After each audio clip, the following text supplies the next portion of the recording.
ng apo ko, oh.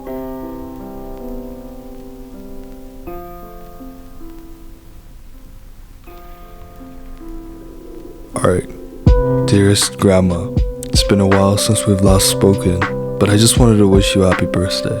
You know how exciting birthdays are in our house.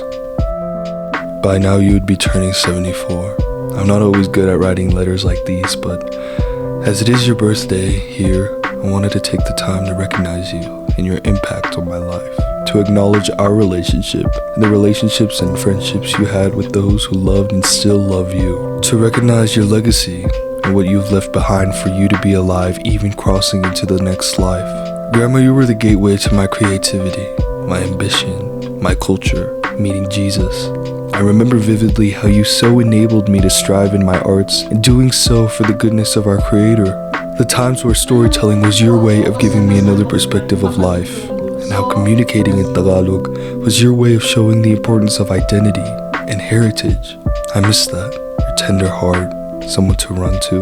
But as I grow and as your passing becomes conspicuous and real as time goes by, I have questions that may not even ever be answered. Doubts, regrets, resentments. Grief struck me so hard these past years, but I saw things in our family that I think you would have never expected, and I'm sorry for that, for the pain you went through fighting cancer in your last days. I'm sorry for disappointing you while you were still here, way too often, for you being ashamed of me for who I was, especially in front of those who would soon take advantage of you and your kindness. The same people you love too dearly, who wouldn't even pay their respects to you as you departed. I'm sorry that we, your daughter, my mom, my siblings, my father, and I were always second to you, that you favored more those who you thought were the best things that ever happened to you. When really, I'm sorry that death brought the very worst in our family. The very same people who you thought showed love and you cared for, betrayed, stole, and spat on your legacy in the name of money and inheritance. But I'm sorry we were never enough for you, even though we saw you more than just a signature on a land title.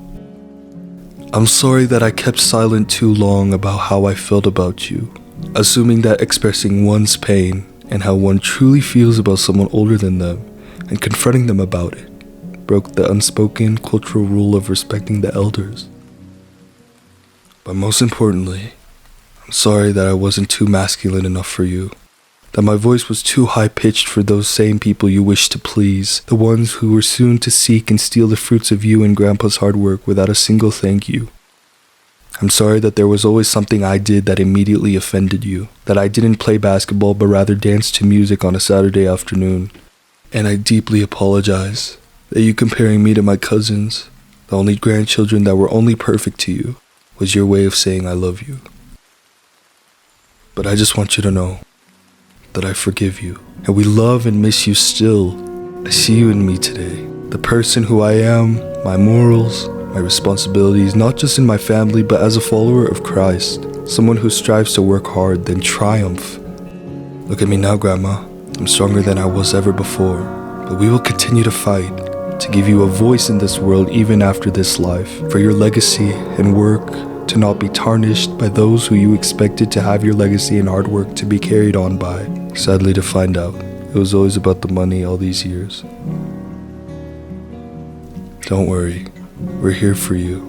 I'm here for you. And I will always remember how much of an amazing grandmother you have been. Happy birthday, Grandma.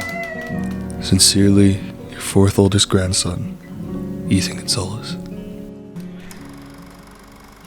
Doon na ita, huwag mo na ko isa selfie.